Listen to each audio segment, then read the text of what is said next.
Hello, you're welcome to Fliptv News. I am Shijola Afolabi. First, the headlines. Maina sentenced to 61 years imprisonment for money laundering. Sam Oyabuwa declares for president. IPOB responsible for low voter turnout. And finally, Ibrahim Magu receiving halfway salary 16 months after suspension. Now here's the news in details. Justice Okon Abang of a federal high court in Abuja on Monday sentenced a former chairman of now defunct pension reforms tax team, Abdul Rashid Maina, guilty to 61 years imprisonment, but to run concurrently for 8 years. The court had found him guilty of inducing staff of Fidelity Bank to open accounts to him without conducting due diligence and money laundering. Delivering the judgment, Justice Abang also found him guilty of concealing his true identity as signatory to accounts opened in UBA and Fidelity Bank by using the identity of family members without their knowledge. The accounts were said to have cash deposits of 3 million naira, 5 million naira, and 1.5 billion. The court held that Maina stole monies meant for pensioners as he could not prove where he got same from. Justice Abang also held that through Maina's service as a civil servant, his salary and emoluments would not amount to the monies in these accounts.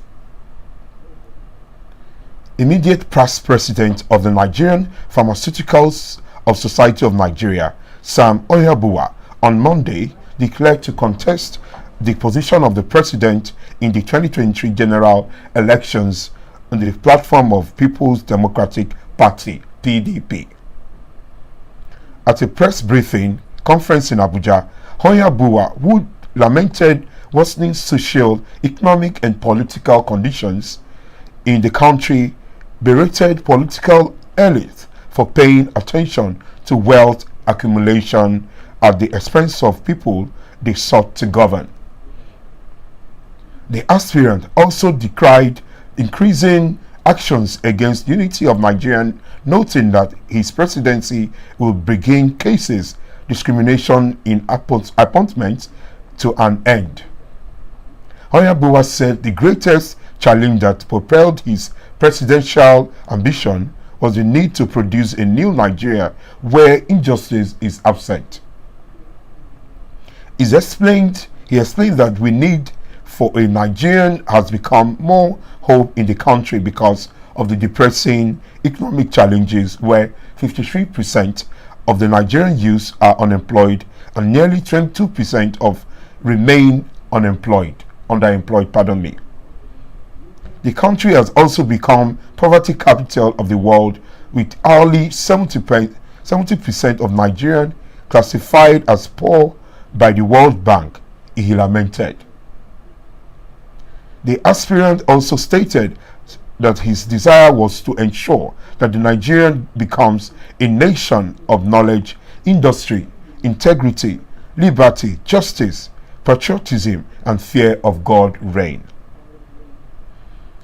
The Independent National Electoral Commission, INEC, has blamed the sit-at-home order by the indigenous people of Biafra, IPOB, for the poor turnout of voters during the inconclusive Anambra State governorship election. INEC Supervising Residents Electoral Commission in Anambra State, Sam Ego, disclosed this while featuring on Channels Television. According to him, there is a whole state of fear that has been created by the politics of agitation for a separate state in the part of the country. IPOB has been able to enforce the beginning of wisdom. We have had a problem with extremely low voter turnout. The voter turnout, I think, is really good for our democracy, he said. Recall that IPOB had said the sit-at-home order was to prevail on the federal government to release its leader, Nnamdi Kanu. However, the separatist group cancelled the order a few hours to the commencement of the election. The former acting chairman of the Economic and Financial Crimes Commission, Ibrahim Magu, after months of being suspended from office, is reported to receive half salary from his employers. Magu, while on probation, based on the rules of the public service, would be paid half salary pending the determination of his case. Recall that President Muhammadu Buhari on July 10, 2020 suspended Magu over allegations of insubordination and corruption leveled against him by the Attorney General of the Federation, Abubakar Malami. Buhari thereafter set up a presidential panel headed by Justice Ayo Salami to probe allegations against the Commissioner of Police. The Public Service Rules (PCR) states that when a serious case may lead to dismissal has been instituted against an officer, the permanent secretary may interdict the place on halfway pending the determination of the suspension. The delay in implementing the Salami panel report has cost Magu his election for promotion to Assistant Inspector General of Police and sparked doubts about the federal government's touted commitment to accountability in the public service and the anti-graft war. For more news and updates, please stay tuned to Fliptv. I am Shijola Folabi. Bye for now.